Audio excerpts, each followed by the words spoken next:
over. We'll call Operations Committee meeting to order, please. First, I'll do the prayer, and Commissioner Yeager will do the Pledge of Allegiance. Our most gracious Heavenly Father, today we pray for our mayors, city councils, county commissioners, police chiefs, sheriffs, and their deputies, Father, judges, and all who serve our local communities. Strengthen them with wisdom and grace for the heavy burdens they carry, Father. May they manage with open minds and hearts. Father, where the eyes turn toward you as they work in the best interests of the people we are called to serve. In Jesus' name, amen.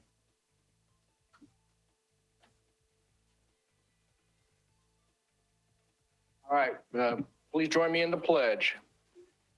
I pledge allegiance to the flag of the United States of America and to the republic for which it stands, one nation under God, indivisible, with liberty and justice for all.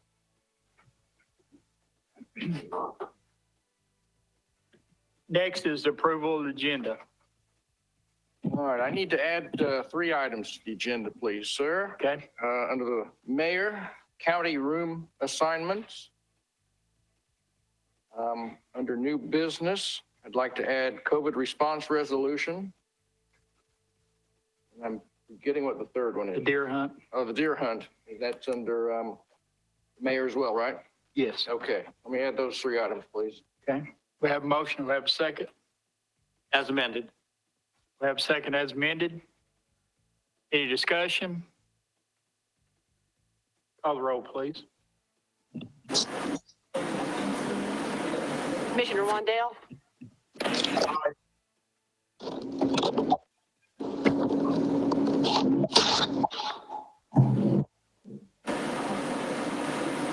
Yes. Commissioner Meredith?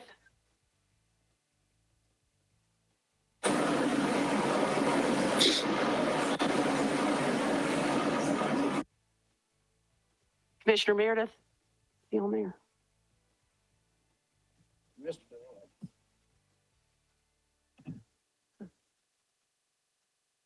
Commissioner Anderson?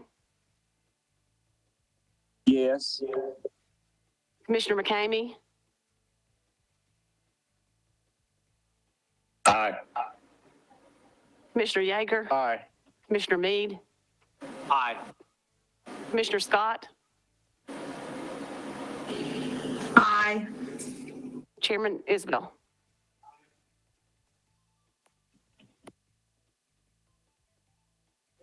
Appearance of citizens.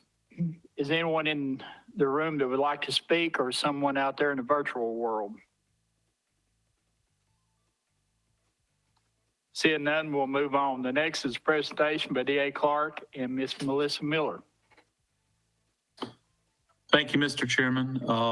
Can everyone hear me okay? Okay. Thank you for the opportunity to speak before you today, and I appreciate Ms. Pruitt helping us get on the agenda for this evening.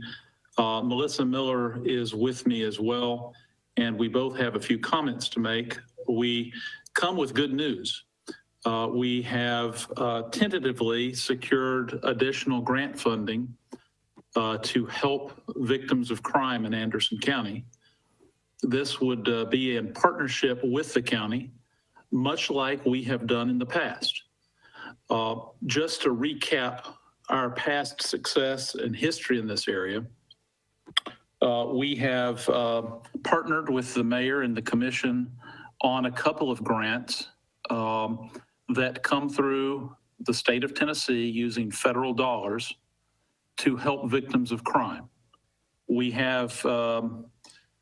did have 2 grants. They've been wrapped into one, and these grants provide for services to crime victims of domestic abuse, sexual assault type services, and then we also have an employee that provides assistance to victims of all sorts of crime.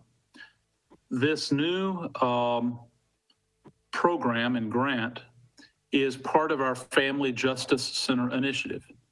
And you all will recall that we secured a Family Justice Center grant a couple of years ago to help us study the problems in Anderson County, to look at what resources we have available and what resources we need to help victims of crime. This particular grant would assist us in furthering the Family Justice Center project. We have that existing grant that I just mentioned. We're in the second year of a 3-year grant program. The original intent of that grant was to stand up a Family Justice Center at the end of the grant. We knew then, and we have reported in the past, that we believed that we would get additional grant support to assist in the opening of the Family Justice Center, and that's what this represents. This has been expected, something that we have been working on, but it's taken a few good twists and turns that make it better than we actually thought it would be initially. So just to recap what this is and what the Family Justice Center is and what this new grant would do in terms of employees, I thought I would ask Melissa Miller to go over briefly the Family Justice Center concept and what these employees would do. Melissa. Thank you. I have to apologize. I can't get my camera to work for some reason. It worked earlier today on a meeting, so I apologize for that. But I'll give you, I know we've talked about the Family Justice Center before, but I think it's been long enough to kind of give you a quick overview. Right now, we have 15 different partners who have MOUs with us who will be on site serving victims of elder abuse, domestic violence, child abuse, and sexual assault. The idea of having everybody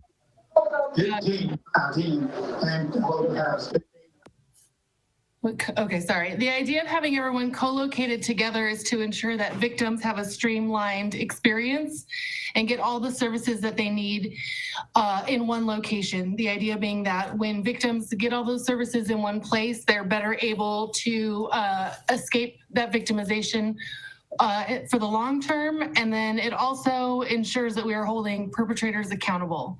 So right now we have all of our required partners and then some, and what is exciting about these new positions coming in is that they will help sort of streamline all of those agencies that are already in there together. So the CCR coordinator is well, let me start with CCR stands for Coordinated Community Response. So the CCR specialist is someone who comes in and works with all of those different agencies that are inside the building and outside of the building.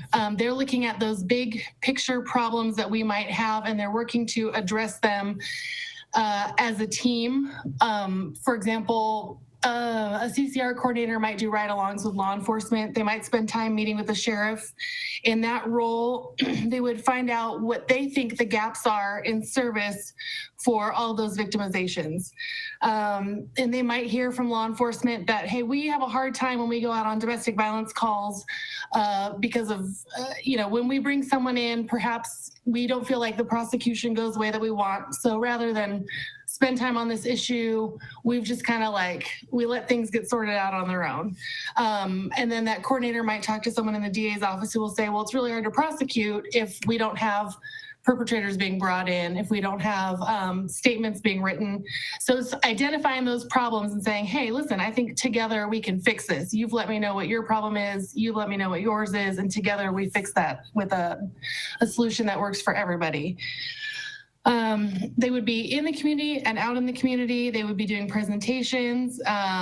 They would be working with an already existing CCR that the YWCA created. But what makes this position exciting for us is that this is full time. So right now what the Y has is someone who is working on multiple projects, dedicating about 3 hours a month to CCR. The specialist coming in would be working full time to address all of these concerns. They would also be looking at which populations are underserved and what services they would need to make sure that we're getting them into the Family Justice Center. The more coordination we have in the building and with agencies outside of the building, the more likely we are to not be getting those calls that law enforcement has to respond to. Less likely to have someone getting sent to the hospital without law enforcement being involved and dealing with what comes with that. The other position that we would be hiring for is a navigator, and that is somebody who is on site coordinating with the agencies that are in the building. But more than anything, they're that warm, welcoming face that a victim would see when they come in. So they meet them at the door right away. That's that first face they see. They do an intake with them. They learn what their needs and concerns are. And then they work with them, almost going through a menu of services saying, okay, you need to talk to a lawyer. We can get you in front of legal aid. If you need to do a safety plan, we can get you with somebody at the YWCA. And they are coordinating getting that victim to all of those different agencies that are in the building. So they bring them to a den, they have them sit down, they do the intake, it's warm and inviting, and then they would go get someone from legal aid to bring them into that space. After that, they would come back and they would ask what the next thing is that they need, and they would go get that other agency. So it's just coordination and organization on site, but also being that face that a victim becomes comfortable with to ensure that they're coming back for services. Because again, when they have that safe space, they're less likely to return. I know I told you this forever ago, but Scott County, when they first opened, they had a really hard time with getting victims to testify in court. And if you don't have a victim testifying, you are not holding a perpetrator accountable. So they had a 25% rate for testifying. After being open a year, 80% of victims would testify in court. And the reasons for that testifying are largely because those victims feel like their community has their back and is supporting them. And that navigator is key to making that happen, as is that coordinated community response specialist. Those two together are making victims feel safe and doing what needs to be done to ensure that our victims are safe and perpetrators are held accountable. So like the Children's Advocacy Center, which is sort of a one-stop shop for issues involving child abuse, the Family Justice Center is both a place and it's an approach and philosophy. The cost of domestic violence, elder abuse, and child abuse in Anderson County, we have estimated cost Anderson Countyans over $4 million per year. Costs our government tremendous amounts of money. That would represent incarceration costs, police response time, all sorts of secondary costs associated with these problems. We believe that we can duplicate some of the success that has happened in the 9 places in Tennessee, including Scott County to our north, where they have family justice centers. This Family Justice Center project is one of 4 underway through the state of Tennessee. This grant would represent hundreds of thousands of dollars of funding that would come into Anderson County. These are federal funds. The origin of the funds is that they have been seized or collected from federal criminal defendants, and they are used by the federal government to aid victims of crime. So they are taking the proceeds of crime in federal court and then using those to aid victims in our states. That federal money is distributed to the state of Tennessee through what is called the Office of Criminal Justice Programs. This is the same pot of money and the same OCJP that has funded our previous grants that we have worked on together. So the process, the people, the documents are all familiar. The structure is essentially the same. The grant is an 80-20 match grant. So this grant would go to Anderson County, and we would have to provide a 20% match. This grant allows for in-kind match. It would go for 3 years. So we have prepared a budget for all 3 years, and we would expect that there would be substantial in-kind match.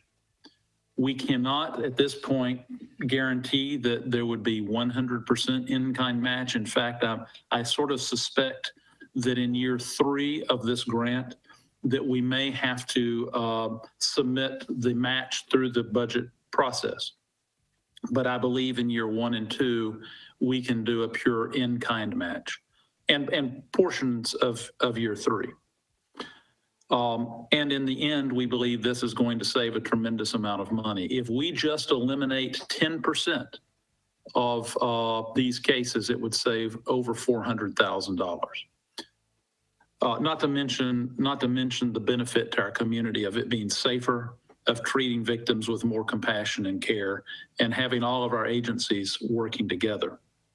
So what we're looking for is just a vote allowing us to submit a notice of intent to apply for this grant.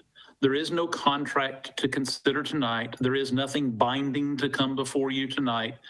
We would be submitting a notice of intent with a proposed budget, and really wanted to take this opportunity to sort of prepare you for a meeting that we would expect to have probably next month, where we would hope to have a contract for you to consider and to go into more detail so that you can see exactly how much money are you talking about, what are you going to spend it on, and so forth.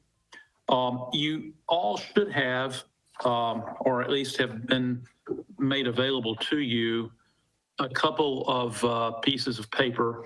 One indicates, it's a short piece of paper with a light green heading, the Anderson County Family Justice Center, detailing the estimated costs of abuse, and I've sort of gone over that already. The second is a blue sheet with a picture of a building, and it says Anderson County. And that's designed to do a couple of things. One is to show the flow of money.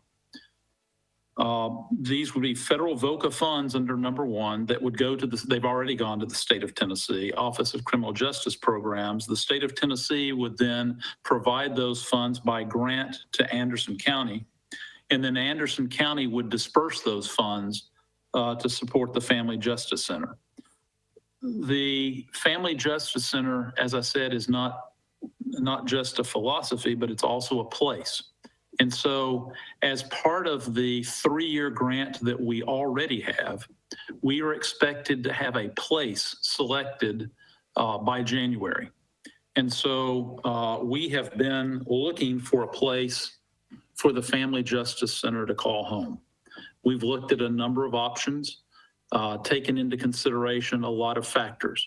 We want a place that's welcoming, secure, that's centrally located, easily found, and has the appropriate space and so forth to provide the services of the Family Justice Center. And we believe we have found that place. And you have a picture of that building in the upper right-hand corner of this document. And I wanted to cover this element of the grant for you and a couple of other significant portions. This building is located in Oak Ridge. It's formerly the Oak Ridge Public Library. I didn't actually realize that, but I believe it was opened in 1968. It's located across the street from the old Alexander Inn. It's adjacent to some municipal tennis courts behind the Oak Ridge Hospital and near Blankenship Field. And for me, the point of reference would be Big Ed's Pizza. So this building has been around for a while. It's currently owned by the ORNL Federal Credit Union. And the credit union has been very generous to the Family Justice Center. They would like to do something to help Oak Ridge and Anderson County and our victims of crime. And they have been very generously working with us to find ways to make this building available. The credit union is occupying the bottom floor of this building. There used to be a photographic studio in that space. They're going to continue to occupy that space, but they are prepared to lease or sell the top floor of this building. And they would do that based on whatever worked out for the Family Justice Center. We've looked at that space and think that it's adequate. We've talked to the credit union about pricing, and they have tried to help us. They've contributed architectural services to try and help look at ways the building could be made to fit the needs of the Family Justice Center, like creating a lobby and a secure window for the receptionist and those sorts of things. They have also agreed to donate essentially all of the furniture that we would need for the Family Justice Center. And we're talking about maybe 20 workstations and desks, refrigerator, microwave, all sorts of facilities to help support this effort.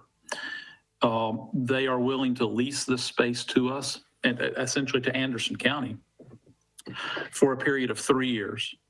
And at an attractive rate that the state of Tennessee has agreed in principle to pay. So it would be a flow-through arrangement where the money would come from the state of Tennessee. It would arrive in Anderson County. Anderson County would then pay that money to the landlord. At the 3-year mark, the credit union has agreed to provide an option to purchase that top floor of the building, or a portion of the top floor of the building. And we have negotiated a price with them. And all of that would be included in documents that would come before you, we expect, at your next meeting, if the state goes through with the grant proposal, as we think that they will. The state has also indicated a willingness to provide all sorts of technology, computers, telephone systems, and so forth to outfit this facility. They have also indicated a willingness, I won't say agreed, but indicated a willingness to provide a vehicle for the use of the Family Justice Center, which is potentially very important because many of our victims, particularly our indigent victims, have difficulty getting to court and finding reliable transportation to get to court. We don't have many public transportation options that can help people there. So we would have the ability to pick people up and get them to the courtroom. You heard that Scott County had a 20% rate of victims appearing. I can tell you, surprisingly, our rates have been even lower than that at times. They are now higher than that as the result, in no small part, due to the earlier grants that we have worked on together. But they're not what they could be. And just getting people to the courtroom can make a tremendous difference, not only in getting justice for them, but making the rest of the community safer because the perpetrators are brought to justice. Saving taxpayer money, because if you talk to any of our police officers in any municipality or with the sheriff's department, they will tell you that they are familiar with domestic situations where they respond regularly to the same home time after time after time. And that's costing us money. It's taking officers off the street. It's delaying response time to other calls. And we have victims at those locations. It might be a domestic situation where there's an adult victim. But typically where there's an adult victim, there are also child victims. We have found that where there are child victims, sometimes they're elder victims. Sometimes they're animals being abused. When the abuse is occurring, usually that abuser is abusing everyone and anything in their path. And so we want to interrupt that pattern, bring those people to justice, and help those crime victims. So what we would like to do is to secure your support in principle to apply for this grant. We would submit that this week, and then we would bring back to you all of the specifics of exactly what is included, how much money are we talking about, what would the match be, what's this purchase price arrangement, what's the lease amount, is that reasonable? Have you looked at other facilities? Have you checked prices in other places? We're prepared to answer those questions, but we didn't want to get too deep into this tonight. I did want to also mention that this purchase option would be to a nonprofit corporate entity that we have formed. The idea is that we create a family justice center that is sustainable. That's what the federal government wants. That's what the state wants. I think that's what we want. Something that can stand on its own and can last for years. We don't want to do something that's a great idea and successful for a year or two, but then it fizzles and dies due to lack of funding or other kinds of sustainability issues. So we have created this nonprofit that would have the ability to solicit and receive charitable contributions to help support the Family Justice Center. And the long-term goal would be to take this burden off of the county and the county taxpayers, even for the match money, and create a situation where this Family Justice Center is standing on its own, just as our Children's Advocacy Center is. And so to me, this feels like a very similar arrangement to other things we have done in the past. But to some of you, it may not be as familiar, or it's easy to forget what we have done in the past. But we've had some tremendous success working together on projects like this. We think this can be similarly successful and make Anderson County a better and safer place to live. General Clark, you're looking for a motion of intent and principle to go forward with the Family Justice Center. Is that what you're asking of this committee? Yes, sir. I'd like to make a motion to allow General Clark's office and/or department to formally apply for the grant. Second, Mr. Chairman. I have a motion by Commissioner Scott, seconded by Commissioner Mead. Any other discussion? Mr. Yeager. Mr. Chairman, Go ahead, Teresa. thank you. I sent out a text to everyone through the WebEx to request to speak, and I appreciate that. General Clark, what are the hours going to be, or what are you looking for them to ultimately be for the office itself, let alone the court? The center would be open normal business hours regularly, but it could be opened at any hour of day, like our Children's Advocacy Center is. When children are removed from a home and they need care at 2 a.m, when we have a crime that has occurred and a child is a witness, we open the center up on weekends, holidays, and the evenings as needed. And we could do the same with this center. And I failed to mention something, and when the chairman mentioned Mr. Yeager's name, I was reminded. We have looked at a number of facilities, and I should have told you originally, that included what I think of as the Daniel Arthur Center on Emory Valley Road. And Commissioner Yeager was generous with his time in letting us look at that facility. We're aware that you have other potential uses of that property. We were looking at something that we thought would be affordable, welcoming, secure, all those things that I mentioned earlier.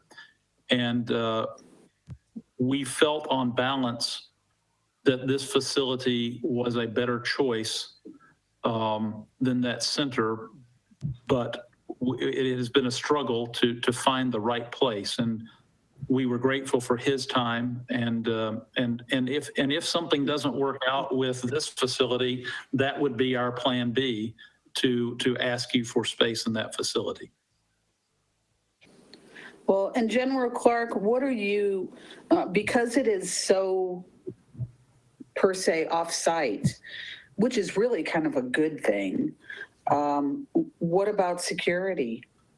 Not only for the employees, but for the families and/or victims? Sure, that's a great question. We have participating in the Family Justice Center every police agency in Anderson County, all 5 municipal police departments and the sheriff's department. And there are workspaces for police officers, and will be for each department to have a representative on site. Now, some agencies may fully staff that. Some may do it on a part-time basis, but we would expect that there would be a regular police presence there. In addition to that, the state grant will provide construction changes to have a secure entry door and a bulletproof lobby area, realizing that when you interject yourself in domestic issues, that can be that can be an issue where you have to take account security, just as your question indicates. But we think that we will have provisions to make it reasonably safe. Thank you very much. I applaud you for,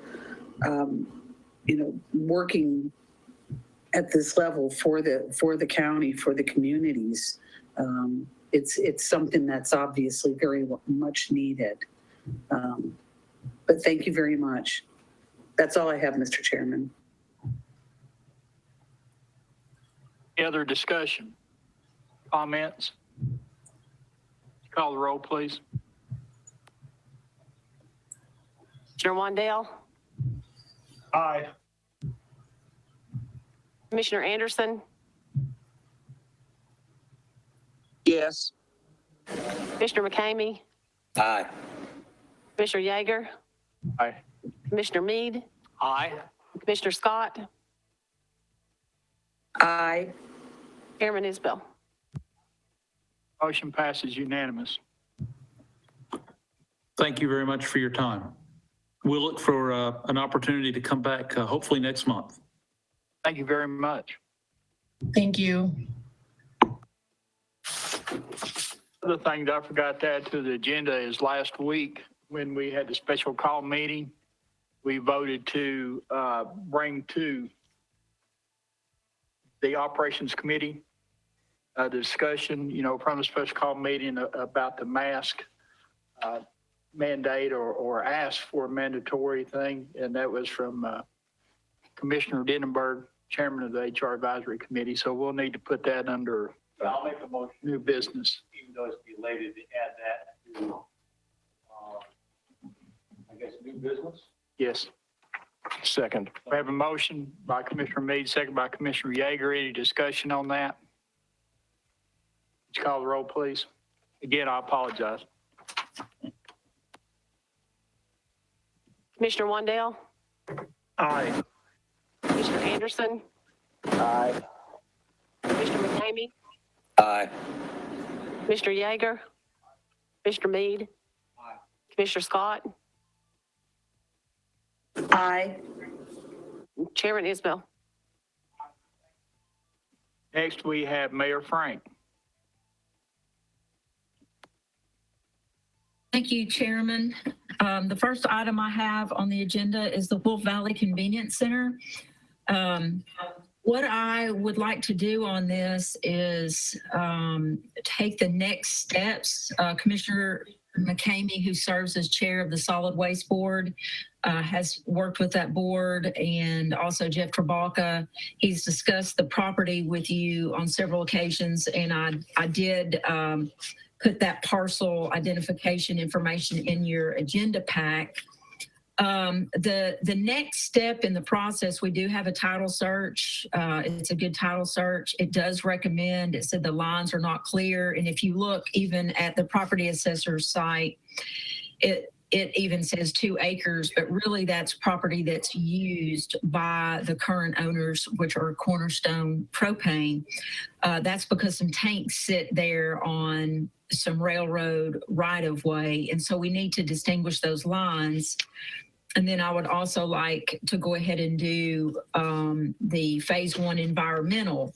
But I don't think it's wise that we invest in those two. Title search is relatively inexpensive, but I think it would be best, in speaking with Commissioner McCamey, and then also I spoke with the law director, we would like to put together for you some type of contract, if you'd be willing for us to move forward with the negotiations on a purchase that would allow us to go on site and do the survey, allow us to go on site and do the phase 1 environmental, put together protections for the county for contingencies.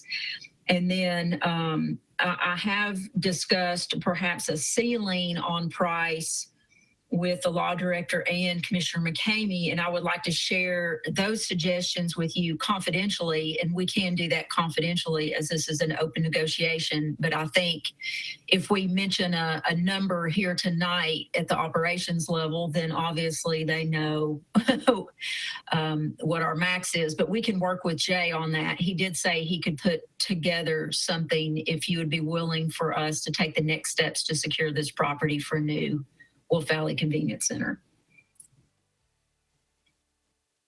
Mr. Chairman, Yes. I'd like to make a motion to allow the mayor, Chairman and Commissioner McCamey and Law Director to develop the necessary paperwork and requests the mayor's made and to proceed with the process of acquiring this property for the convenience center. That's my motion. Have a motion, this is Commissioner Meade. We have a motion by Commissioner Wandell, seconded by Commissioner Meade. Discussion. Commissioner McCamey? Yes.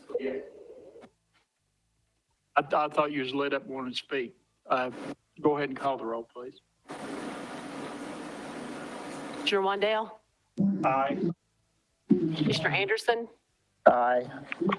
Commissioner McCamey, Aye. Commissioner Yeager, Commissioner Meade, Aye. Commissioner Scott, Aye. Chairman Isbell. Aye. Motion passes unanimous. Awesome. We're one step closer, and this will be an exciting advancement. If all works out, it'll be an exciting advancement for Anderson County. And thank you to Commissioner Wandell and Fritz and Commissioner McCamey, who's done a lot of the phone calling and working with Jeff Trabaka. So that's a good thing. And thank you, Commission, for your support. The next item is an update on the Sea Cadet Partnership and Space Assignment. Second, Mayor. Oh, Mayor, yes. Hold on just a second. Commissioner Wandell, do you want to speak? Thank you, Mr. Chairman. Mayor, I also want to thank you and Chairman McCamey and Jeff Trabaka for what you've done as well. And you may have mentioned this. I just want to let the folks at home know that this will also include, if we acquire this property, we'll be having a recycling activity at this location as well. Yes. Thanks again. And much safer as well. Okay, the next is an update on the Sea Cadet Partnership and Space Assignment. Thank you to Commissioner Yeager. He and our building director, Roger Lloyd, met on site with Ms. Sims and looked at some space. Kathy Sims also went and met with Cherie and looked at the senior building. What I'm going to recommend, this is what I have discussed with Commissioner Yeager, and I'll just open this up for discussion, but I will share my recommendation. My recommendation would be to assign space to them at the DARC on a temporary basis. And the reason I say temporary is because they're really only using the space after hours. And if we obligate space and then we have needs for that space, perhaps we have another tenant, then it does kind of make it difficult to negotiate for that space at the DARC. So what they were requesting is space 11/13, a storage closet at DARC for regular usage and access to the gym and room P3. And I know they are without a space, and I believe Kathy is there tonight if she wants to speak on this. But that, in speaking with Commissioner Yeager, and Commissioner, you chime in here, I know that commission seemed to be leaning towards the DARC, but we did discuss what if someone wants that space for day use? And does it put an obstacle in the way, committing the Sea Cadets to that space? The senior center, they are not there unless there's special events. They are not there after hours. They do have the large meeting area. They do have the craft room. They do have other classrooms that would suit the Sea Cadet needs. So that's my recommendation, but I obviously, you know, I'm going to do whatever you all want to do, and we'll make that happen.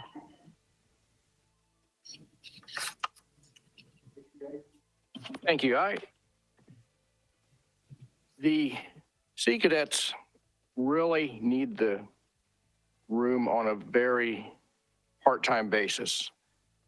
1 weekend a month and an occasional Friday evening. And I'm of the opinion that allocating a full room is more than they need.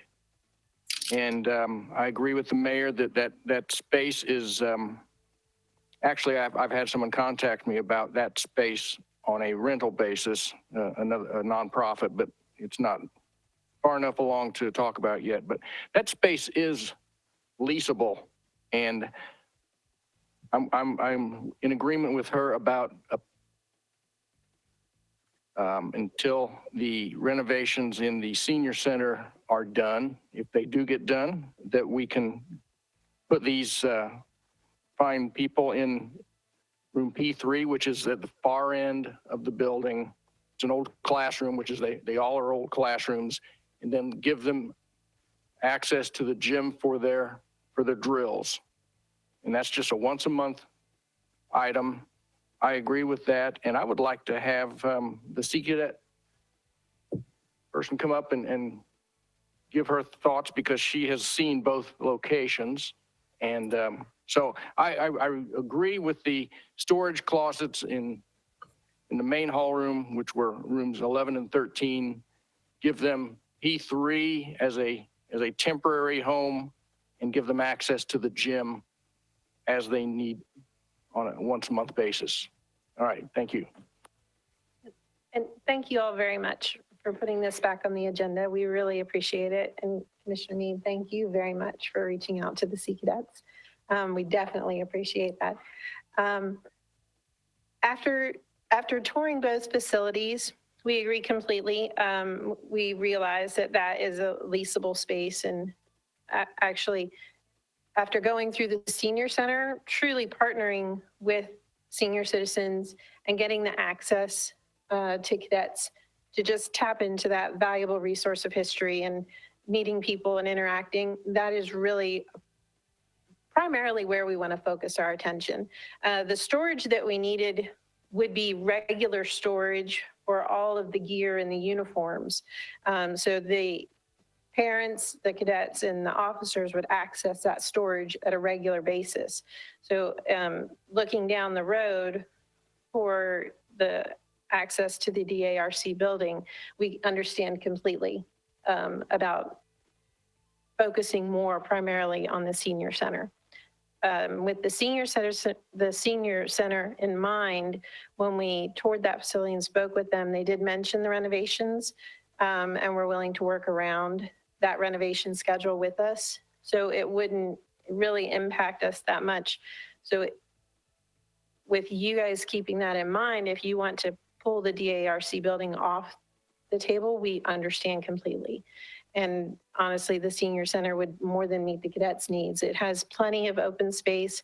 They said that they wouldn't mind at all hanging the cadets' awards and pictures and letting them keep the colors posted.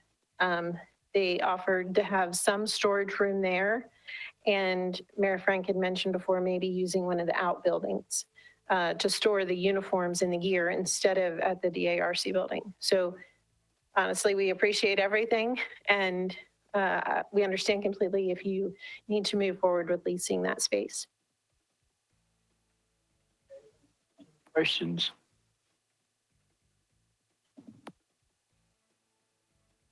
Do we need a motion on moving, or a recommendation to commission, or where do we go? Well, I think the preferred route is letting them have a partnership with the senior center and leaving the Daniel Arthur building out of this altogether. Is that right? Just logistically and paperwork wise and everything, it probably would just be more efficient to take that off the table and focus the efforts on the senior building. Mostly because, and I'm gonna put this out there on the line, we have drill this weekend and the temperatures are supposed to drop. And if I could get the kids out of tents just for this weekend, that would be amazing. Not for myself, not included. I don't want to camp. So they love camping. At my age, I'll take it when I don't need it. But so yes, transitioning all the massive amounts of uniforms and tactical gear and things like that, it would just be harder to do it twice. And focusing more on the senior center, the way they had explained it is that being able to not put all the gear in there, but access the building. And then that way, when the renovations start, we don't have anything in there and we could move things in after the renovations. That was my understanding. Okay, so the logistics for the seniors are you could start almost immediately with them? The way we understood the conversation was once you all approved, it was sitting in your lap waiting for approval for us to decide which building space and that, but then it was to come before you guys' approval. Once we had that, then it could move forward. And I don't know, Mayor Frank, is that your understanding or is there anything else you need from us? Yeah, well, I think we would need, if commission is in agreement and approves that as the assignment, then we would work with the law director on the official licensing, any kind of agreement from that standpoint. And then we would just wait before we, to wait to hear where you could allow them to store the gear. I know there was a closet inside that she was thinking stuff that would be more delicate, exposed to the elements versus the outdoor building. And then we would just wait to bring in pictures and awards and all until after the renovations.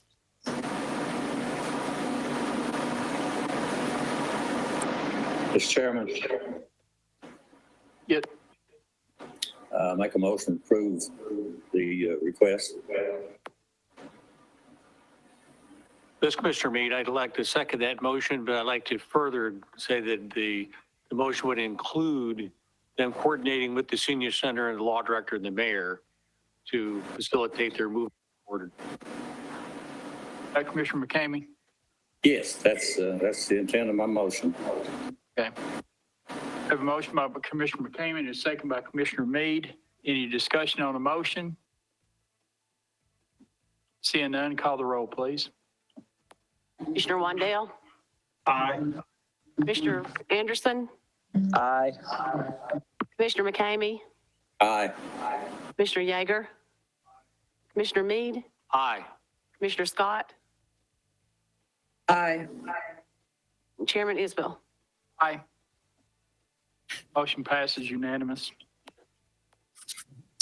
Okay, the next item is the county room assignments. So in June of this year, one of the motions passed by this committee and then also passed by full commission was to move the election storage, and that's the voting equipment and voting machines, from the first floor, and that's housed in rooms 15 and 16, to the second floor vault, which is room 17, in order to allow us to do the single secure entrance project. During both the August and November elections, there has been a lot of really good discussion, positive, productive discussion regarding storage of that equipment. And then also the machine technicians have continued to express some concern about the mobility and moving the machines from second floor down to first floor and back up again. So out of all of those discussions, there is agreement, and Mark Stevens did go meet with Roger Lloyd at the DARC. There is agreement that they would like to move election storage to the DARC building.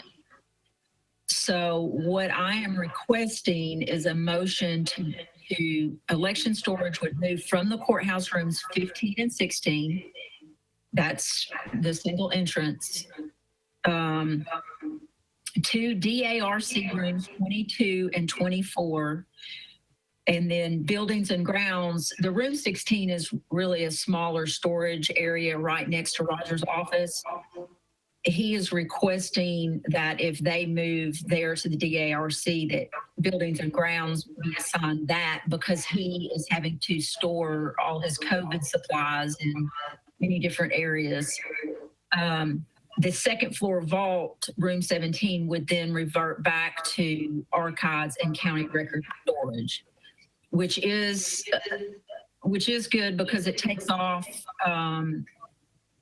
the issue. We were having a difficult time with where to store some of the records, such as the accounting records.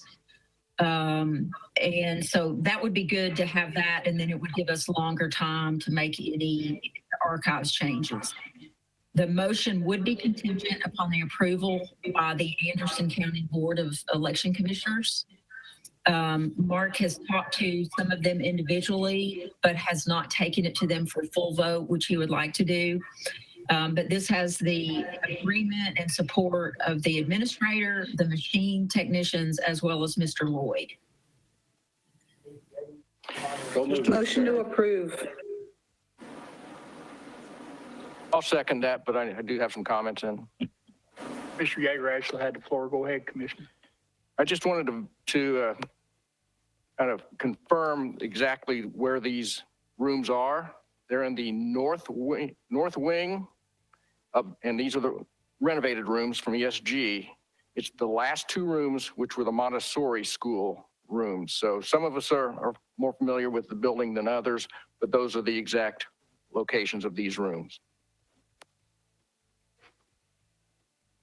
By Commissioner Scott, second by Commissioner Yeager. Discussion. I have a question. I know there was concerns when this had been discussed before about the proper security requirements for storing of the voting machines and stuff. Is that already been taken care of? Or is that something that the election commission will do at their expense? Or is it something that the commission is going to be asked to do before they move the equipment? I don't know the answers to all of that, Commissioner Meade. I do know that they discussed that extensively because obviously that was a concern. I know that Roger discussed changing the locks and all of that, and making sure that the election commission has the master once it's installed. I do know there's cameras already down there for because the General Sessions Court is there. And then I would assume if they wanted additional, something on the interior, they could always put that from the Election Commission standpoint. Okay, I just thought that should be addressed. Thank you. Yes. Discussion. Seeing none, call the roll, please. Mr. Wandale?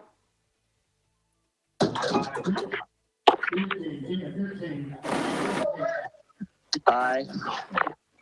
Commissioner Anderson? Aye. Commissioner McCamey? Aye. Mr. Yeager? Commissioner Meade? Aye. Commissioner Scott? Aye. Chairman Isbell? I just want to commend Commissioner Yeager. Spoke with him earlier today at Finance Committee. I think he is the unofficial real estate agent for the DARC building. He's got a lot of prospects for that. Thank you. Yes. The next item, I think Jay actually provided you with the deer hunt resolution last month. You authorized us to proceed with the hunt, and so Jay has put together the mechanics. His office, Nicole, handled all the applications, and we did do a drawing on Friday afternoon, and they had about 100 registrants, which is pretty big. There's just a strong desire for folks to find a place to hunt, and they are limiting that to 2 hunters a day, and then with guests. But that's in your agenda pack, and I think if Jay is online, he can speak to more of the details. But I appreciate Nicole handling that, because that is a massively busy job. When I broke the news to Leanne that we'd be doing the hunt, her face was, because I mean, it's a busy job. So I'm thankful for Nicole. Mayor, I don't think that the law director is with us tonight. He's had a family emergency, and let's keep him and his family in our prayers. Oh, goodness. Okay.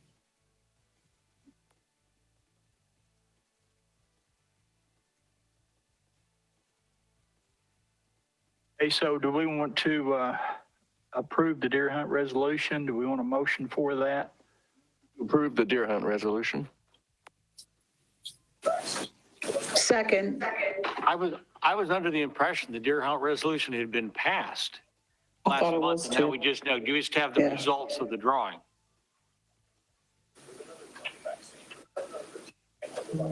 Is that correct, Mayor?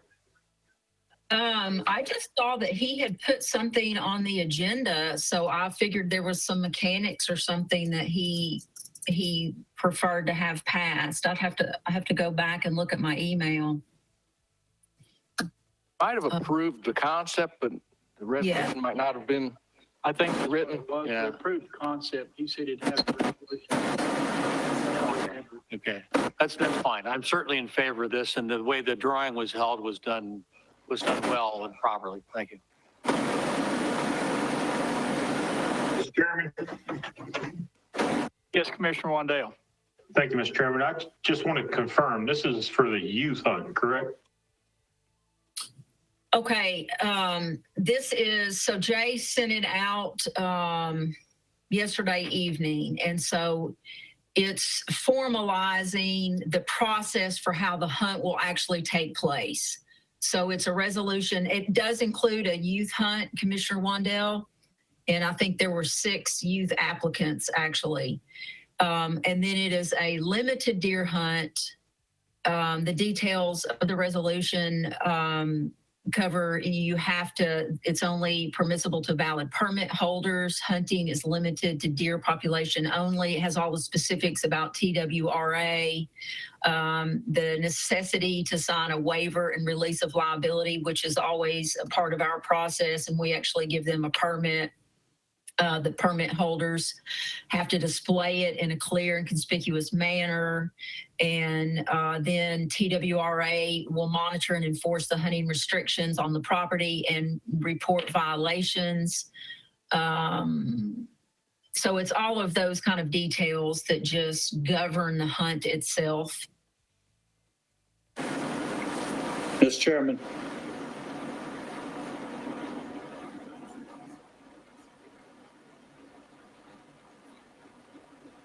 Wandale. I think McKamey had a question.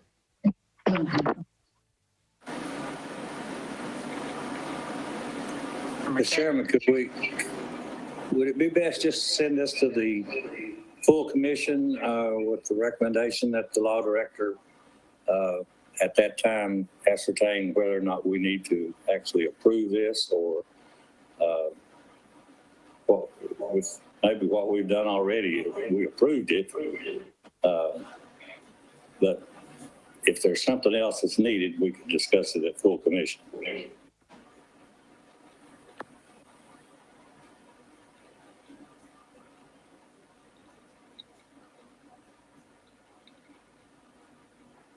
Who did you have this?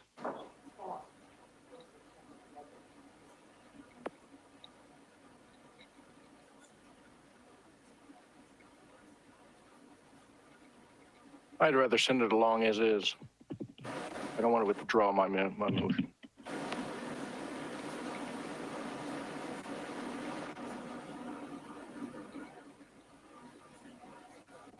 Commissioner Wandale? What's the motion?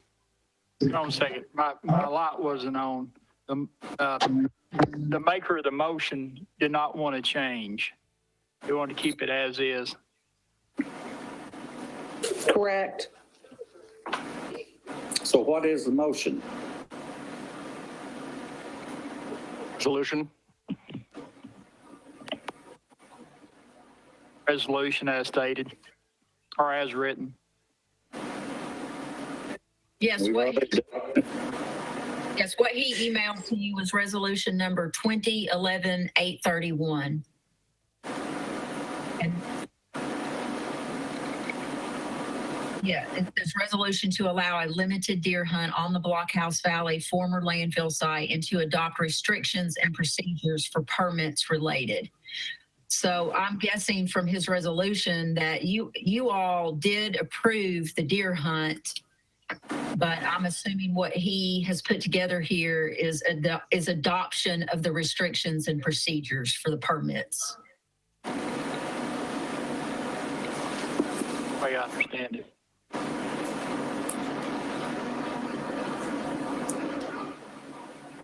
Got a problem with what we see here on our audio. It's got a big white screen kind of in front of some of the commissioners, so I don't know if anybody else is wanting to speak.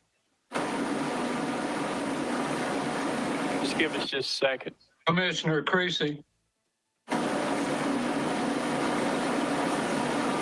Creasy? Thank you for letting me speak. I read the resolution. It's archery, muzzle loader, and shotgun, but it didn't say anything about high-powered rifles, and I've always voted against having high-powered rifles in that hunt, and I didn't see anything that specific prohibited high power or allowed high power. So that was missing in the resolution that I recall reading. So I was wondering if anyone has any clarification on whether high-powered rifles are permitted. No, it's very specific to bow, shotgun, and muzzleloader. Therefore, high-powered rifles are just not authorized.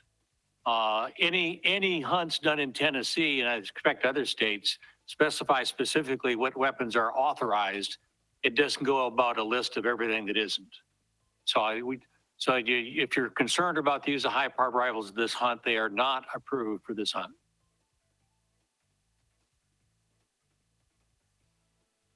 Thank you, Commissioner Meade. Any other discussion?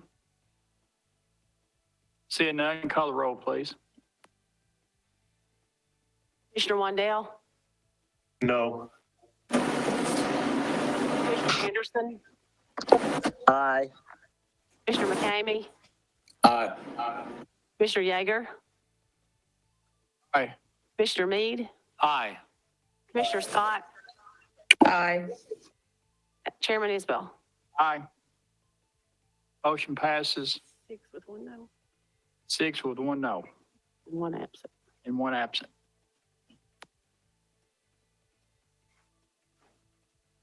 Next would be the law director, the background check resolution veto. I think we need to wait till Monday night and let him bring that up.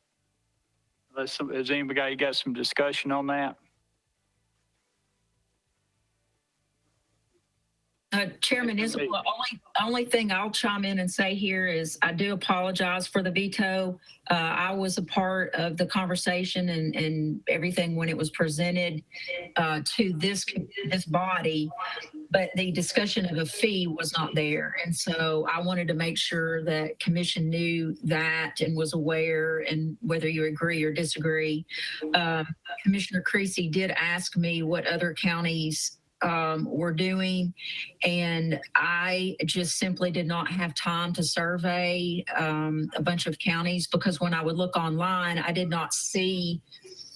So for instance, Roane County doesn't have it listed on their website. Knox County does. They actually charge a $15 fee. Davidson County, the sheriff was charging $5. Davidson County, they charge $5 as well. It's basically a certification, and that's why I brought it up. But I just wanted to make you all aware, and that's all. Just got some background. Yeah, well, I think the real issue, and the mayor kind of already said this, is, and because we discussed this when we added this to the agenda, is that there was some discussion about whether or not $20 was the appropriate fee when it had been, let's say, $5. Well, go up that much. I pointed out to some folks that the state of Tennessee, when you get a handgun carry permit, charges you $10 for a check. That's even if you're just buying a gun, not necessarily for a permit, but if you're just buying a gun, it costs for that background check $10. So $10 wouldn't be unreasonable. I think the key thing is when we bring this up before full commission next Monday, we just need to determine whether or not we think that's the appropriate fee or not, and then go from there. Because I don't think there's any question about having it all centralized is a good idea. I think the only real question was whether or not the fee associated that was not discussed in the previous meeting was in fact appropriate. So I think the motion is to move this ahead for the full commission for discussion. Motion or anything, it was just discussion. Commissioner Denenberg? Thank you, Mr. Chairman. I did speak with a couple of people that I know personally that have this type of business, and I asked them what their opinion was regarding the fee. And both said that whatever fee is charged would end up being passed along to the customer over and above whatever the fee is for the search that is being requested. So in their opinion, the $5 to no more than $10 would be something that would be far more palatable than the $20 fee. Thank you, Mr. Chairman. I have to agree with Commissioner Denenberg and Commissioner Meade. I don't know if anybody here wants to make a motion. I'll make a motion that we move this to full commission for approval of the new, what would end up being a new resolution with that specifies what the fee would be. Do you want to put a limit on that as far as the fee? Do you want to make a recommendation? Well, I'm thinking around $10, but I think that would be the final determination would be that of the full commission. Okay. We have a motion. We have a second. Second. We have a motion by Commissioner Meade, a second by Commissioner Yeager. Any other discussion on the motion? Not seeing any, call a roll, please. Commissioner Wandale, Aye. Commissioner Anderson, Yes. Commissioner McCamey, Aye. Commissioner Yeager, Commissioner Meade, Aye. Commissioner Scott, Aye. Chairman Isbell. Motion passes unanimous with one absent. Next is the Homeless Task Force. This is something that Vice Chairman Val and myself has been trying to put together. Vice Chairman Val's here tonight to speak as well. And all we want to talk about is the structure and the members, and that if any of the other commissioners that serve the municipalities, if you want to contact the mayors or anything to see, if they want to be a part of this task force, because that's what we wanted to be, all of Anderson County, and just see if anybody's got any input.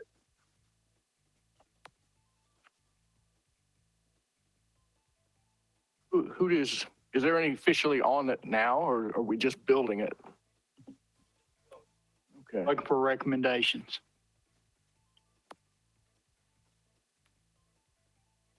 Mr. Chairman, I'm happy to serve. I would be honored to assist in whatever way I can. And we're going to be looking out to some other people like maybe universities for some help for some students to help us out with this as well. Commissioner Val. Chairman, after speaking to the group that was here last month and speaking to another group at City Hall in Rocky Top and speaking actually directly with some of the homeless, I've had the opportunity to. I think we're on the right track with the task force. I think task force is the right approach to trying to solve this problem. It's a lot of socioeconomic problems. It's not just people fighting addiction. It's a lot of mental health issues. our suggestion, what we're hearing from the public as we get more and more information brought to us is it'll actually be all hands on deck fighting it. It's not just a law enforcement problem. It's not just a mental health problem. It's not just a drug addiction problem. It's not just a financial problem. We would need many people sitting at the table with this task force to be able to contribute to possible solutions. So thank Mayor Frank for wanting to be a part of it. I think the idea that Commissioner Isbell and I had was also, from what we have found out, just about every city in the county is either being affected by this, and maybe it's not as severe as it is in Rocky Top, but it very well could be anytime soon. Or, you know, maybe they've dealt with it in a different way, and we could solicit opinions from them. So we would certainly love to have representatives from the municipalities. I don't know how big a task force needs to be. I know you get too many people on there, you get a lot of gridlock, but people from different aspects of the problem, I think, would help us come to a solution a lot quicker, and we start seeing some action. Thank you, Mr. Chairman. Well, any other discussion? This is for information only, so we'll just move on. The next is the COVID-19 update.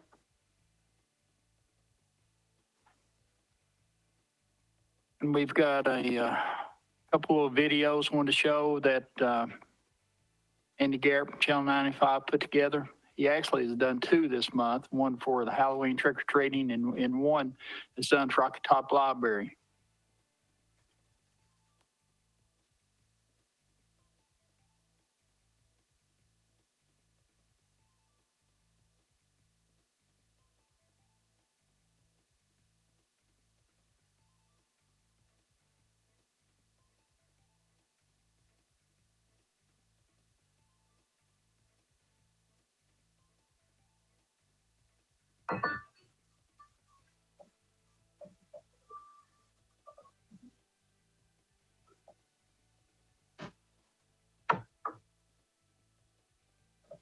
The Rocky Top Library uses UV light wands to help with the sanitization of returned library books.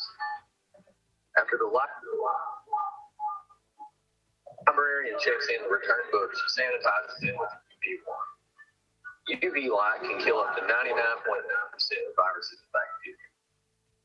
The wand is activated when it is moved from a vertical to a horizontal position. You use the light correctly, it must be moved over the surface of the object at least 4 times. Afterwards, all returned books and magazines sit on a rack for 4 to 5 days before being returned into circulation. One can also be used on computers and keyboards that are used by the public.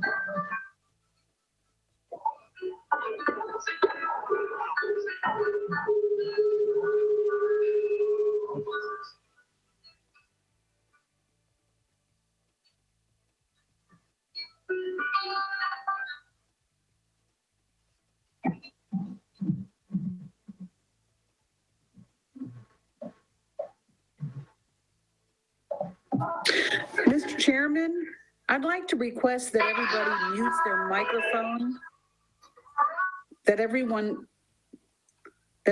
mutes their microphone, and perhaps you could show that again. I didn't get any sound. I just got a bunch of chirping because of all the microphones on, off mute. Rocky Top. In practice, he did a really good job with it, so you're probably correct.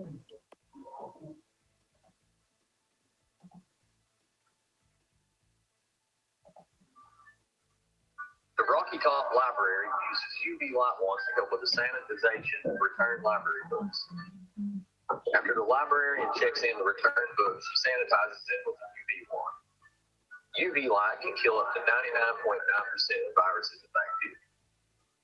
The wand is activated when it is moved from a vertical to a horizontal position. If you use the light correctly, it must be moved over the surface of the object at least 4 times. Afterwards, all returned books and magazines sit on a rack for 4 to 5 days before being returned into circulation. One can also be used on computers and keyboards that are used by the public.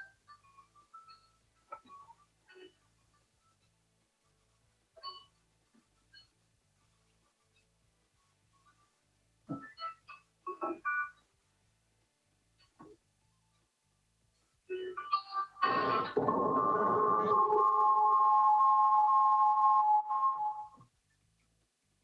Rocky Top.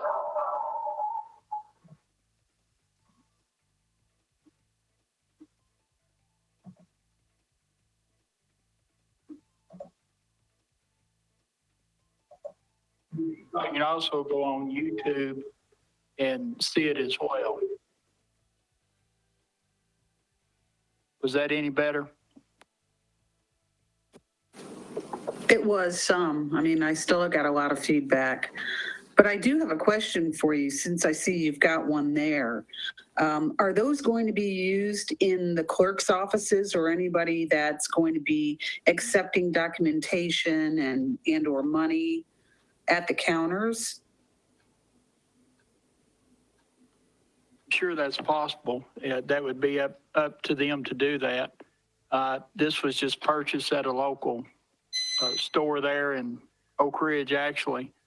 And we used this in our demonstration that Andy had put together for Trunk or Treat, where we actually had two of these in the back of Commissioner Denenberg's car. And when they're in the up position, the light is off. And if you just shut the trunk, just for 5 seconds, it would sanitize all the candy and everything else that was in the trunk. And it was just something that Channel 95 put together as a information thing.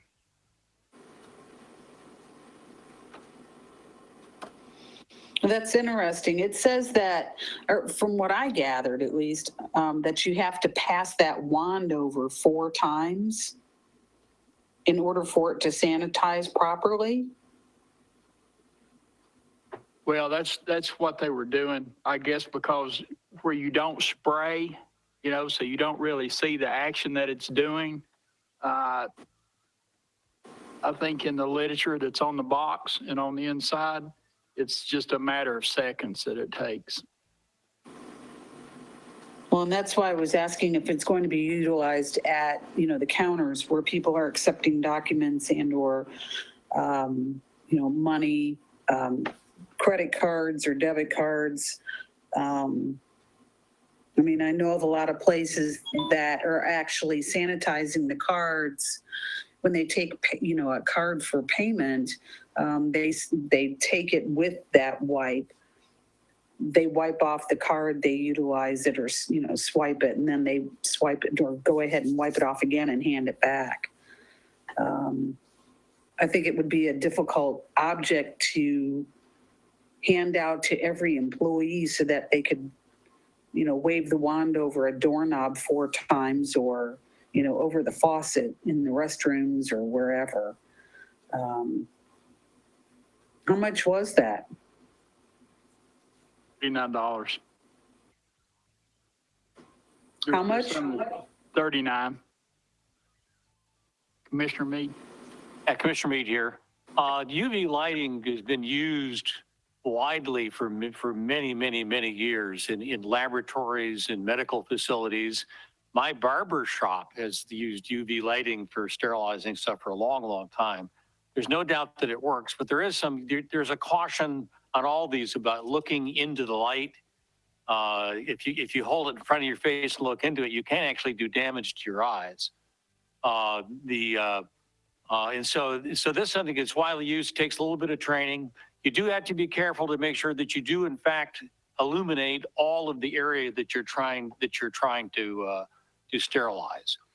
It's pretty simple. I have a system that's much more powerful than this in the ventilation system of my home, just like we have some here and it's really good. It's good on viruses, bacteria, fungus. It works really well. And it like you said, if one of these is like $39 or something like that, it's relatively inexpensive compared to a lot of other things. It's certainly inexpensive compared to one additional starting of a chain of COVID-19 virus being spread around. So these are probably a good idea, but it is for things like money. It works great for that. Books that are being handed in, stuff that's been handled. I do agree with Commissioner Scott that it's not really the kind of thing you're going to get everybody one so they can treat everything as they walk around. But I think there certainly is a place for this, long term, not just during COVID-19, but long term, is handling money from the public has always been an issue with health of employees. I know a lot of places now are asking you to please use your credit card instead of using cash and change. It's a little easier to handle that carefully than it is to take the change where you actually accept something that you keep. And I think it's a good idea to think about. And that's what this whole presentation was about, not to make some big decision, but to just introduce us to something that's a possibility. I thank you all for your comments. Any other discussion on this before we move on? All right, we'll move on to the next slideshow.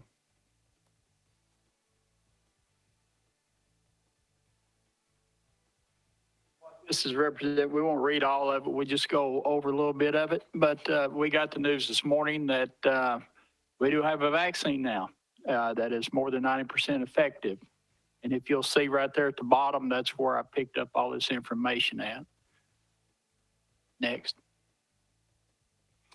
And these are the key points. Dr. Albert Bourla, Chairman and CEO of Pfizer, hailed the trial results as a great day for science and humanity. Pfizer and BioNTech said the case split between vaccinated individuals and those who received a placebo indicated vaccine efficiency rate of 90% at 7 days after the second dose. It means that protection from COVID-19 is achieved 28 days after the initial vaccination, which consists of a 2-dose schedule. Some of this stuff is a little redundant. Go ahead, next. The analysis evaluated 94 confirmed COVID-19 infections among the trial's 43,538 participants. Pfizer and the U.S. pharmaceutical giant's German biotech partner said the case split between vaccinated individuals and those who received a placebo indicated a vaccine efficiency rate of above 90% at 7 days after second dose. And I even seen on the news this morning that Robert Wilholt is actually part of one of the people that was on this trial. Next. And this is Dr. Scott Goodlib, a former FDA commissioner and member of Pfizer's board, told CNBC the vaccine could be available in limited use early as late December and widely available by the third quarter of 2021. The company said they plan to submit for emergency use authorization to the U.S. Food and Drug Administration soon after they have 2 months of data, which is currently on track for the third week of November. Based on current projections, Pfizer and BioNTech expect to produce up to 50 million vaccine doses in 2020 and up to 1.3 billion doses in 2021. Vaccine requires 2 doses per person. Though the companies didn't take any money from the federal government for research and development for the drug, they reached a nearly $2 billion agreement in July to supply 100 million doses to the U.S. government as part of the Trump administration's Operation Warp Speed. That money is helping with manufacturing and distribution. It's a record-breaking time frame for a process that normally takes about a decade for effective and safe vaccine. The fastest ever vaccine development, mumps, took more than 4 years and was licensed in 1967.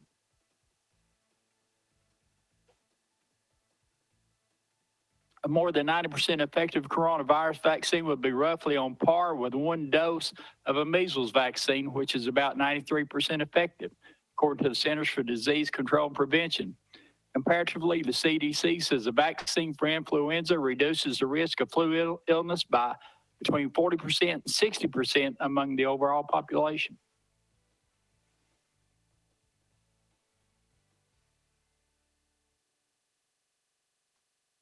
I think that's it. Thank you. Any discussion, comments? All right, thank you. With that, we'll move on. Next is new business. We've got one for the motion discussed from the special call meeting. Commissioner Denenberg, do you want to speak about this?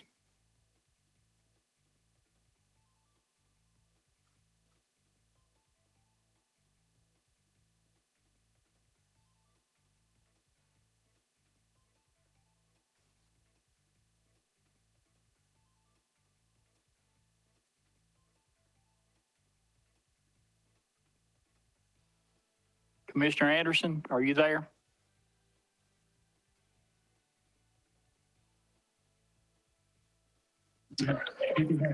Yes. And this was a subject that was in the special call meeting, and the vote was to send it to operations. And what it was just to discuss that the mask wearing, I think, of individuals in the courthouse. I didn't know if you wanted to take that up or. Yeah, I don't know if it's something we ought to, I think Jay had the resolution. He had a resolution prepared that Commissioner Creasy had asked for, and I think it's been emailed to everyone. But I think it kind of covered in more general terms what Commissioner Denenberg was trying to accomplish, but the HR committee didn't meet because they didn't have a quorum. So I think what we could possibly, if everybody feels comfortable, if they reviewed the resolution Jay had emailed about COVID-19, we could recommend that to commission for approval.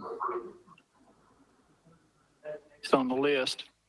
Unless we have somebody who wants to speak specifically about what we talked about, we'll move on to the resolution. Anderson County, Tennessee Board of Commissioners, resolution number 20-11-832. The resolution strongly urging the public to take precautionary measures to help slow the spread of COVID-19. Has everybody got to see a copy of that, or would you like for it to be read? It's a little bit long probably to read on this, but I sent an input after reading it to the law director and the county mayor on a couple other people, including our state representative, John Reagan. And I have some real concerns about the legality of the way it's written. And even though we were told in the meeting that it did not allow department heads and elected officials to mandate masks, that they are only allowed to allow them and to encourage them, it still clearly states in the document I was sent that the department heads and the elected officials have the authority to mandate mask wearing in their offices. And I think the mayor and a few other people were opposed to that. I also wonder, it also covers things besides masks. It covers PPE, protective suits, respirators. It gives a very, even wearing body armor is listed in this thing. I think it's way too broad-based, and it gives authority to administrators that have absolutely no background in some of this equipment. For instance, when I worked at the plants for DOE, an N95 respirator or a surgical mask didn't even count as being PPE. If there was a requirement for respirator, you had to wear something that was a certified respirator, not just an N95 mask. You were allowed to use an N95 mask at your own discretion, for your mowing or dust or paint spray, or actually paint spray is not one of the ones it's for, but you were allowed to use them, but even then you had to get a medical exam and you had to have a fit test to show that you knew how to wear that piece of equipment specifically, where they would measure to see what kind of infiltration you got around the seal and stuff. And this goes on to all kinds of stuff. This even talks about protective suits. So now you're talking about stuff that requires specific federal hazmat training before you're allowed to use it. There's a lot of, I worked in emergency management for many years when I worked in the DOE facilities, and those were all federal laws. This was not state and local law. And so I think it gave authority that was not, that people do not have the training or ability to make those kind of calls for the individuals working in their offices.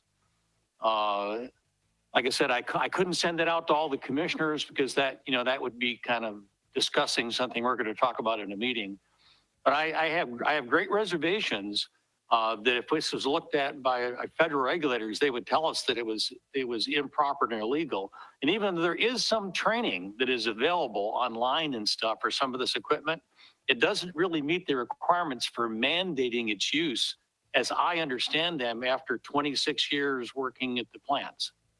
Now, I understand that the federal plants are different than being out away from a federal plant, but all of those rules were not based upon DOE requirements. They were based upon US government requirements.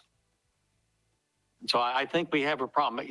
Specifically, it could say almost everything it says, but someplace it needs to clearly state that it does not require the mandated masks in the offices.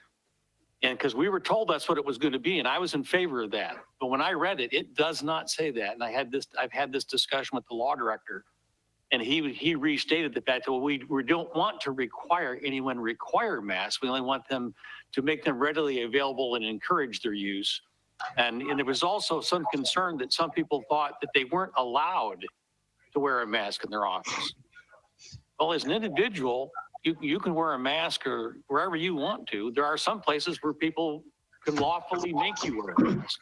I mean, a store, privately owned store, I mean, if Walmart decides you have to have a mask in their store, they can probably do that. But I don't think anyone that works for a government entity can readily be in violation of the federal statutes involving that kind of equipment. I'm concerned about the exact wording, and the way I read it in that, like the first or second paragraph, it flat says that department heads and elected officials will have the authorization to mandate the use of masks in their office. And yet we were told in the meeting that it didn't include that. It was only the other. So I'm opposed to the way it is written currently. I would welcome a rewording that makes it clear that we have all this encouragement and people can use it when they want. Okay, Mr. Meade. Be mandated by people that don't have the authority to do so. The governor only allowed county mayors to make mandates if they choose to. It didn't spread that authorization to anybody else that wants to do it. So that was my concern. Mr. Chairman.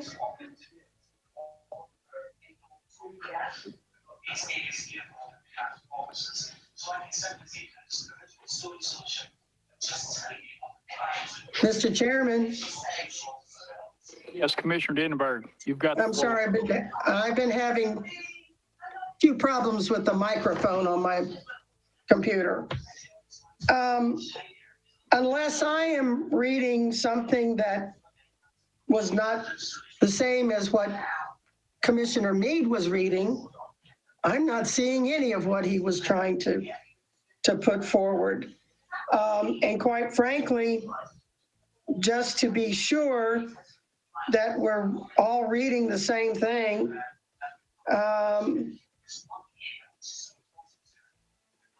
and I'm looking back through my tablet email, I'm not seeing anything after what it is that I just went back through as quickly as I could, looking for the word mandated, required,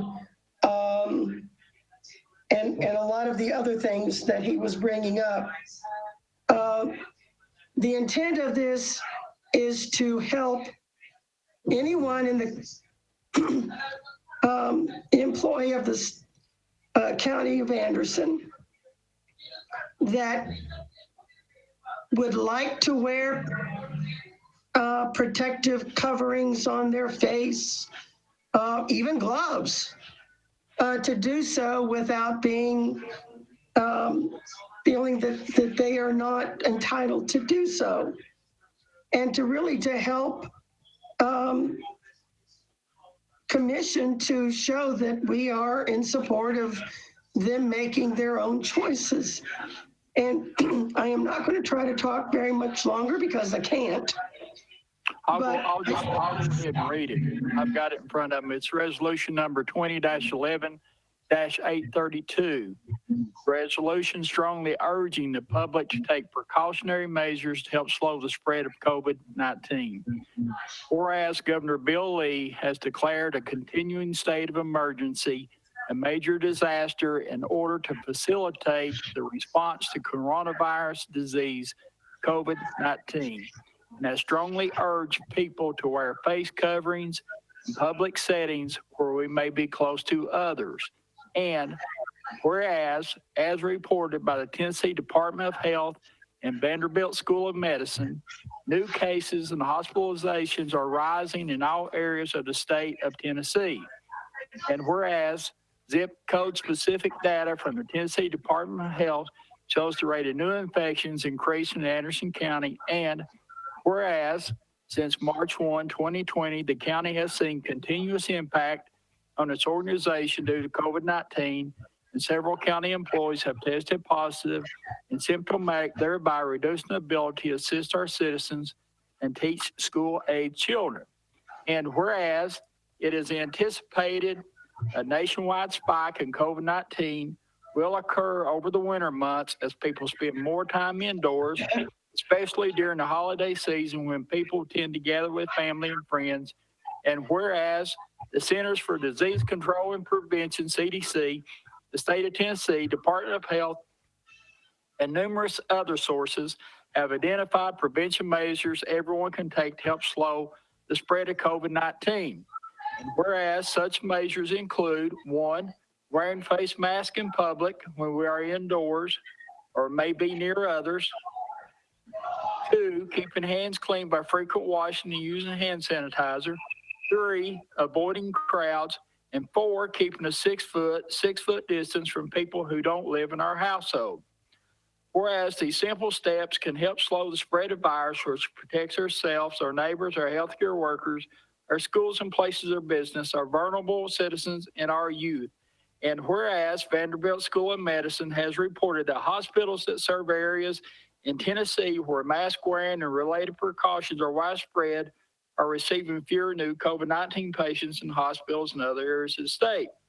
Now, therefore, be it resolved by Anderson County Board of Commissioners, made regular session 16th day of November 2020, that respectfully requests and strongly urges all residents. Let me read that again. The day of November 2020, that we respectively request and strongly urges all residents, business, and visitors to take precautionary measures at all times to help slow the spread of COVID-19, especially over the upcoming holiday and winter season when a spike is predicted to occur. Such measures include: 1, wearing face mask in public when indoors or when we may be near others; 2, keeping hands clean by frequent washing and using hand sanitizer; 3, avoiding crowds; and 4, keeping a 6 foot distance from people who don't live in our household. So I think that the very last one, to now for there be resolved, is that we respectfully request and strongly urges all residents, business, and visitors to take precautionary measures. I think that may be the, this is the latest one that we got. Mr. Chairman? This is actually a response, I think so. You want to get, yeah. Commissioner Scott. Thank you. You know, if I don't have a problem with somebody dressing up looking like a beekeeper, should they feel that that's necessary for them to feel comfortable in their surrounding. I didn't see the word mandate. I didn't see the word require. I didn't see you're going to be fired for not doing the following. I didn't see anything that pushed a button saying that somebody has to do something. It's encouraging those in the public to do so. And if an employee feels comfortable with a sanitizer bottle sitting on their desk, I don't see anything wrong with office staff and or anybody that works for the county to be encouraged to put a mask on and stay away from others. And to push that out into the county itself. It's not a mandate by any means. I don't have a problem with this going to full commission, where Jay can, tweak the words if somebody, feels that they're being pressured that it's a mandate. But, 10 days ago, we had 266 positive cases. And I believe it was 14 deaths. It may have been 16 at that point. But today, we've got 365. So to say our numbers are relatively comparable to other counties of our size, I think is not right to say. We need to look at ways to bring it down and to educate the public that right now is a good time for them to take the precautions, the necessary steps in avoiding getting this virus. I'd like to see it go to full commission. Nate is one to speak again on that. Yeah, what was just read is not what came to me initially a week or two ago. But this seems to be actually a response, because the one that I read not only talked about other kinds of protective equipment, widely. Even I commented the law director specifically talked about ballistic armor and stuff. It's all kinds of things that were listed, including suits and respirators. And so this is clearly a response. This clearly makes it very clear what we recommend and encourages the use of protective equipment, but does not in fact give anyone the authority to require it. There are some exceptions to that. The state courts have the governor's made it very clear that the judges have the right to require any kind of protective equipment they want in their courtrooms. Judges in Tennessee are given great latitude to require almost anything in their courtroom. You can have on the wrong kind of clothes and they can throw you out of their court. But I have no problem with this one going ahead, just as it was just read. And I apologize that this sounds like a response to the response I made back to the law director and the mayor.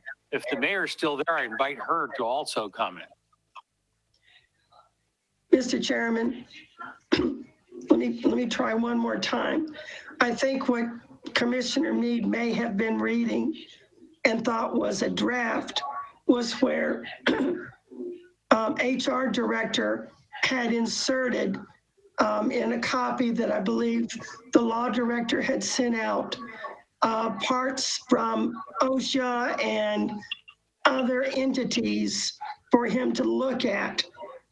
And I think that's where he may have seen hazmat suits and other kinds of very extensive professional type of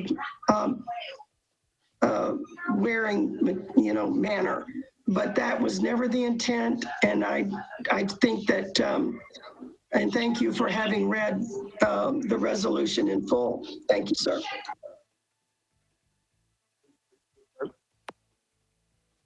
See this as a way that we're just letting the public know that we're concerned about their safety going forward, and not trying to push anything off on them that they wouldn't want to do.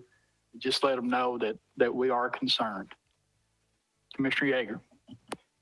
If this resolution had been presented to me in March or April or May or June or July or August or September, that'd be great.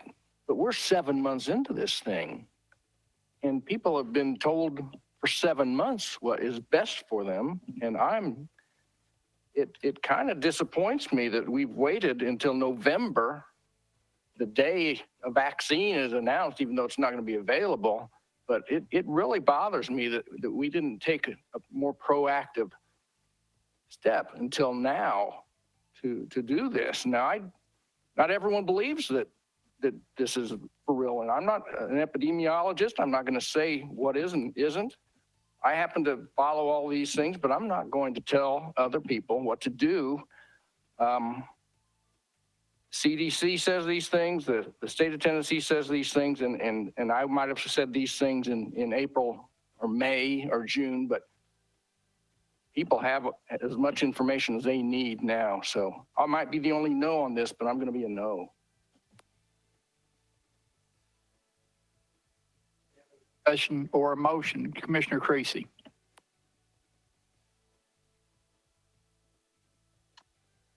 Thank you, Mr. Chairman. Yeah, this resolution is not mandating employees. It's not mandating anyone. It's encouragement. You may recall at our special call meeting, both the mayor and I both made comments about encouraging cooperation with our citizenry to encourage them to be safe and go by the CDC guidelines. And this particular resolution is almost identical to one that the Oak Ridge City Council just passed 10 minutes ago unanimously. It's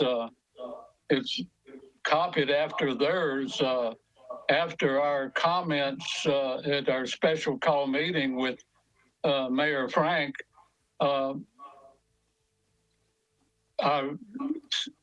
got a copy of the city's resolution from their agenda.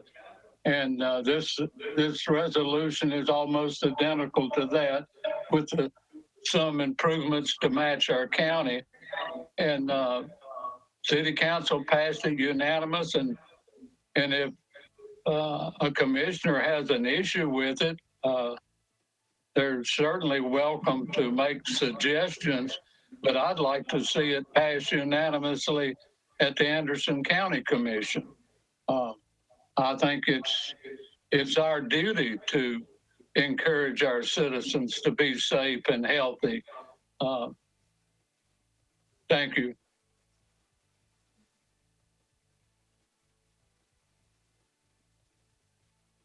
Any other discussion? No motions. Mr. Chairman, I'll go ahead and make a motion, please, to send this to commission for full approval. At that time, if we need Jay to tweak any of the verbiage on it, we can, I think it would be fitting to let him do so, being that he's not here this evening. But Commissioner Yeager's right. Something like this should have been done, not only a month ago, but 7 months ago. And unfortunately, guys, we may not have any kind of a vaccine until the end of next year. With the levels of people that are going to be getting it first. So something does need to be, we need to be proactive rather than reactive as we're being now. Yes, Commissioner Mead, I second your motion. Okay, we have a motion. Thank you, sir. Discussion. Yes, Mr. Chairman, I just wanted to take up a little bit for the staff and folks around here. We did, and this body was very supportive in approving Anderson County's planned response to the pandemic for county employees. And the whole plan objective, and Kim in HR, she worked really hard on this and emailed me. She was working on the weekend on this as we were all trying to wrestle with how to move forward.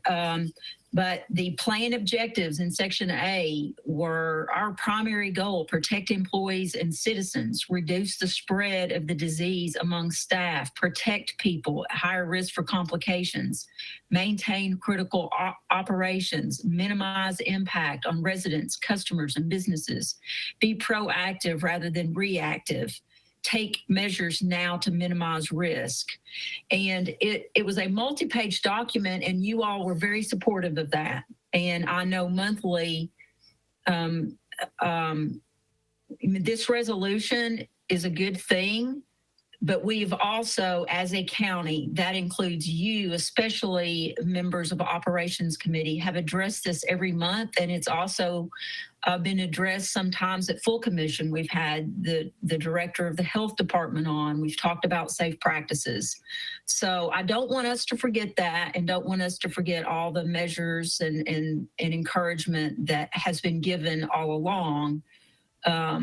That's not to say anything negative about this resolution. It's just, I want to remind us that we have been doing that. We've talked about, even just if an employee is sick, you give them the benefit of the doubt, stay home, don't come to work. And so a lot of that was put in place. And I just want to thank you all and thank all the staff, and including Kim, who was a big part of putting that plan together. She did the majority of the heavy lifting on that. All I did was tweak and add a few things. So I just wanted to say that as just a reminder. You all have been a big part of that too. Tracy, do you want to speak again? I just want to compliment the mayor. She's absolutely correct.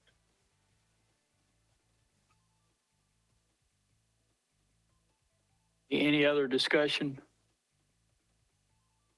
After discussion, I think I'm going to side with Commissioner Yeager and the mayor, because we have really done everything that well, we may not have done everything, but we sure have done a lot. And the courthouse has done a good job about trying to secure it with all the ventilation things and stuff they've done. But anyway, let's vote. Commissioner Wandale, Aye. Commissioner Anderson. Okay. Commissioner McCamey. Is he gone too?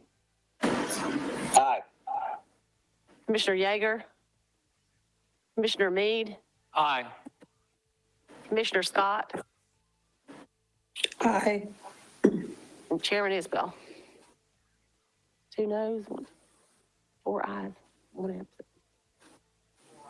1 absent, motion passes. That no. Oh, that's right. This is committee. This is not full committee. Yeah, it's committee. All right, let's see.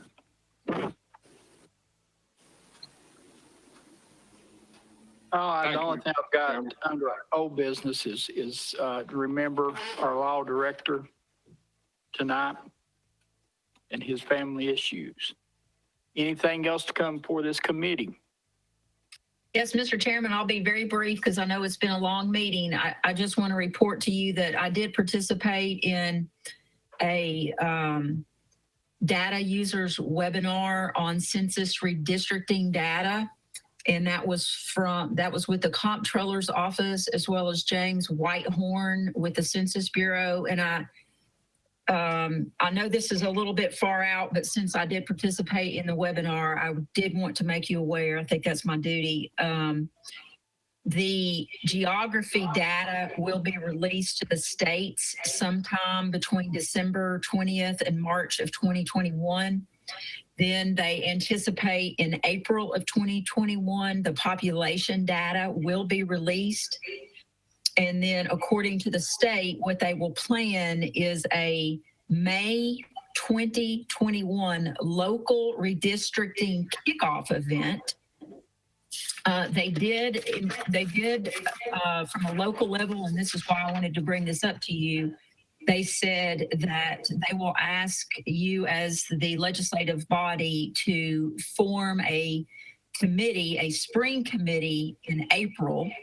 And I'm sure you all can do that whenever you want in advance, but the membership will be commission, and then they also recommend, or what they suggested the membership would be the commission or members of commission. And then they did recommend perhaps involving others, such as the administrator of elections. And then they said, it's never too early to start thinking about changes if you want any changes to your commission districts. And then once they will walk us through, they've got training programs and all of that. at the kickoff in 2021, the official kickoff for local government, they will give you as commission the digital version, deviation maps, and then they will also provide the commission with paper maps. So, and then the commission will go through the process, and then in January of 2022, the legislature presents the final redistricting. So I just wanted to fill you all in on that. We did back in 2010, I believe, didn't it? Same process. Anything else come before this committee? If not, I want to thank you very much for, it's been a long meeting, and I appreciate everyone that, stayed in there, and appreciate everybody's comments. I think every one of y'all do a fantastic job. With nothing else come before this committee, we call it adjourned. Thank you.